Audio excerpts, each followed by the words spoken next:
It's Friday afternoon. We had open house yesterday and the kids come Monday morning. So just out of meetings, and now it's just a matter of prepping and setting up the room so that the year is successful. So I'm just going to walk you through some of the things I do, and I'll go pretty quickly, and then if we need to, we can go back and elaborate. One thing with second graders, they are little. They have not had desk or had not as many materials as they do in second grade. So the ones that came in to open house yesterday, they put all their personalized materials in their desk, and then they stacked everything else in the crates, which I have now put away.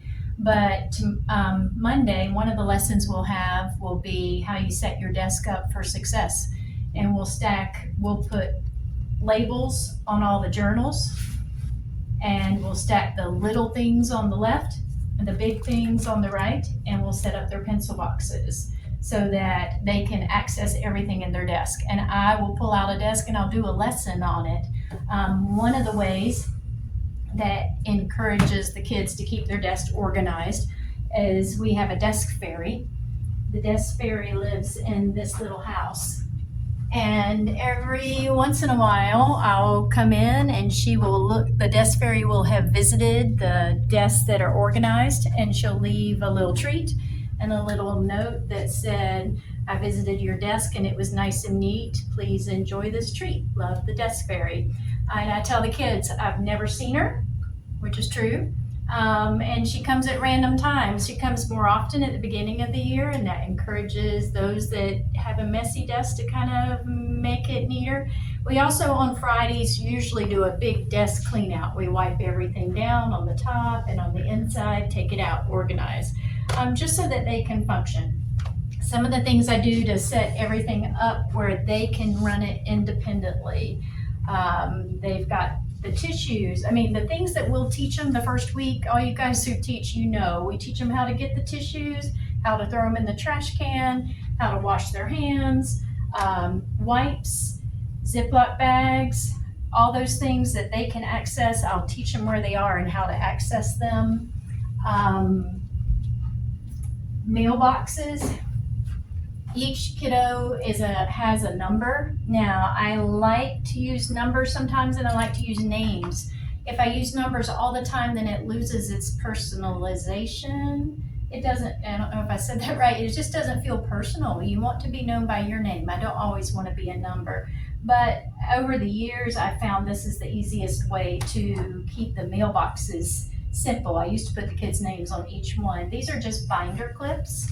And I've written with a Sharpie that's in silver. As we get flyers, as they get work, they'll file it in their own mailbox.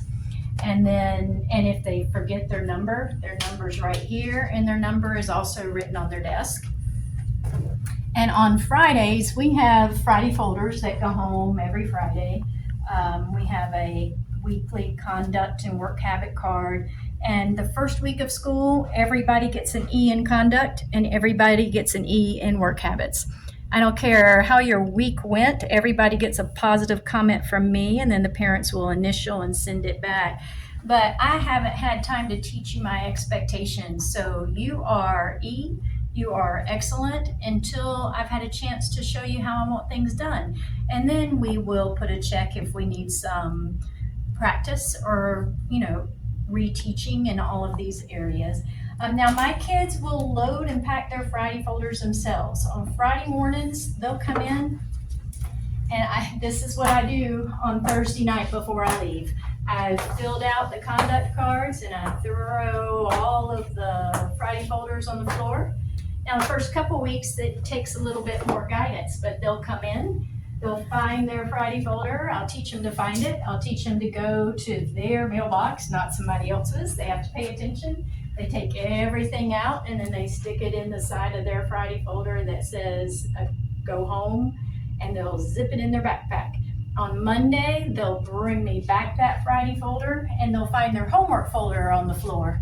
So it's like one goes out, the other one comes in, one goes in, the other one comes out.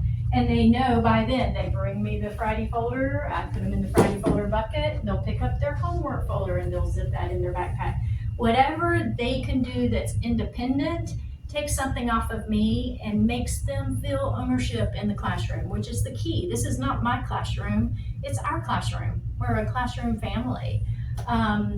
Up here, I think I've talked about when they leave the classroom that they'll take their magnets and they'll put them over here. So I know where they are. If there's a fire drill and I'm looking for one of the kiddos, I can tell immediately where they are. The book boxes, or these book baskets, I should say, are all set up for them to be able to come, find a book that they like, and then put it back in the correct basket. You know, I don't have time to sort through all these books. So they will find the ones they want, and then they'll put them back in according to the number.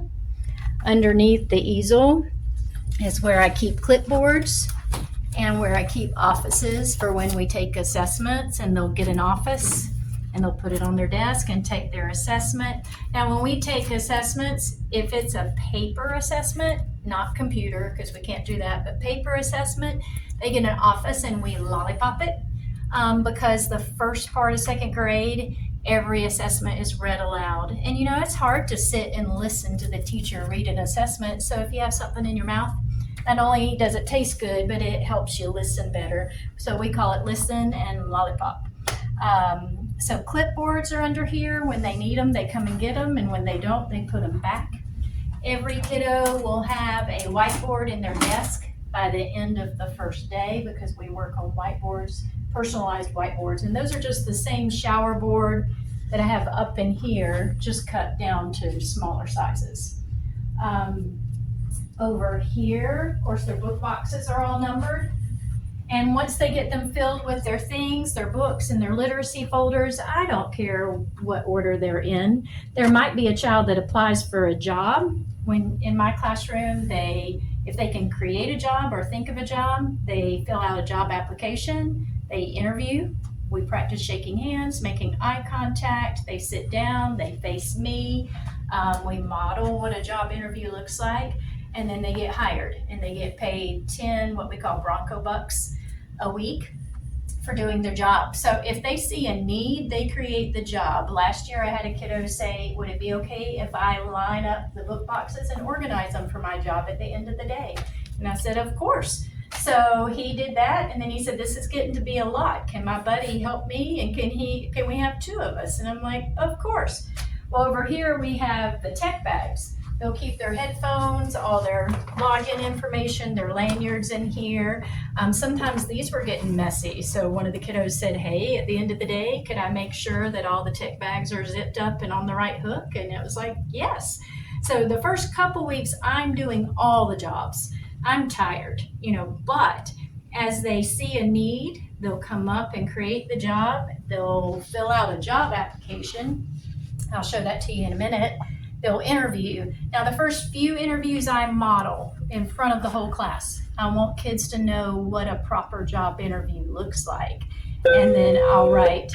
This is a message for those of you who are at lunch and did not hear that today is National Ice Cream Sandwich Day. Isn't that sweet? So we have the best admin. We have ice cream sandwiches for you in the freezer, ice cream freezer that's closest to the cashier, where you pick up your ice cream bags each day. It's unlocked and ready for you. Thank you. We have the best admin, and not just because of Ice Cream Sandwich Day, but for everything. So we have our red emergency bag that goes everywhere. It's got Band-Aids, clinic passes, the emergency plan, sticky notes, transportation list, the home addresses for my kiddos, and somebody will want to be in charge of the red bag. So they'll write that job application down, interview, and then they'll carry it. I won't have to remember it. They'll take it with us to the cafeteria. They'll take it to special, to bat, out to the playground. Now, if you don't have one of these, this is my all-time favorite thing. This is an electronic whistle. My station on the playground tends to be the soccer field. And when you have 4 soccer balls going different directions and 2 footballs and hula hoops and things and kids just running, it can get a little crazy, but we manage it safely. That's the goal, is safe. But if they hear the chirp one time, they know to look at me. And if somebody's not playing safely, then we'll talk about what we need to do to play safely. When they hear it go chirp, chirp, chirp, chirp, chirp, then they know it's time to line up, and they run to our predetermined spot and they get in a line, and their goal is to be there before I get there. And if they do a great job on the playground, they do a great job in the cafeteria, they do a great job in special places where they're not in the classroom, we have a class reward, and it's just a mystery word. So if they're going to computer science next week, if the computer science teacher tells me they did a great job, I add a letter. And then in the cafeteria, if they do a great job, I add another letter. And when we fill in all the letters, they earn the treat. So that's just a way for us to earn something as a class.